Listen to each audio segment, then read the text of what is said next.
நம்மளுடைய Realme GT60 user experience வீடியோக்குள்ள ஒரு நண்பர் வந்து கமெண்ட் பண்ணிருந்தாரு. அவரும் Realme GT60 தான் யூஸ் பண்ணிட்டு இருக்காரு. அவரோட மொபைலோட பேட்டரி ஹெல்த் வந்து பாத்தீங்கன்னா 99ல இருக்கு. இப்போ அதை எப்படி 100க்கு இன்க்ரீஸ் பண்றது அப்படின்னு சொல்லிட்டு இருந்தாரு. நம்மளுடைய மொபைல்லயும் வந்து பாத்தீங்கன்னா 99% தான் பேட்டரி ஹெல்த் வந்து இருக்கு. கிட்டத்தட்ட 4 மாசமா அதை யூஸ் பண்ணிட்டு இருக்கோம்.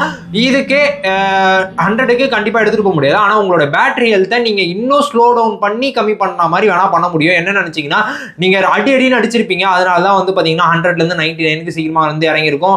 அது அடி நடிக்கிறீங்கன்னா சார்ஜிங் சைக்கிள்ல வந்து சொல்றேன். ஏன்னா நீங்க வந்து கண்டினியூஸா யூஸ் பண்ணி ஃபுல் சார்ஜ் போட்டு யூஸ் பண்ணிட்டு கண்டினியூஸா அது ட்ரெயின் ஆகிற வரைக்கும் 5%, 10%, 15% வர வரைக்கும் யூஸ் பண்ணிட்டு இருந்தீங்கன்னா கண்டிப்பா பேட்டரி ஹெல்த் வந்து பாத்தீங்கன்னா அடி வாங்கும். ஸோ ரெகுலரா வந்து பாத்தீங்கன்னா 25% வந்துட்டோன்னே சார்ஜர் வந்து கனெக்ட் பண்ணுங்க. அதே மாதிரி ஃபுல் சார்ஜ் வந்து 100 வரைக்கும்லாம் போடாதீங்க. ஒரு 90, 95 வந்துட்டோன்னே டிஸ்கனெக்ட் பண்ணி யூஸ் பண்ணி பாருங்க. நான் 90லாம் பார்த்துலாம் கரெக்டாலாம் ஆஃப் பண்ண மாட்டேன்னு நினைச்சீங்கன்னா நீங்க சார்ஜ் லிமிட்னு இருக்கு, அது 80யோட கரெக்டாக கட் ஆஃப் பண்ணிடும்.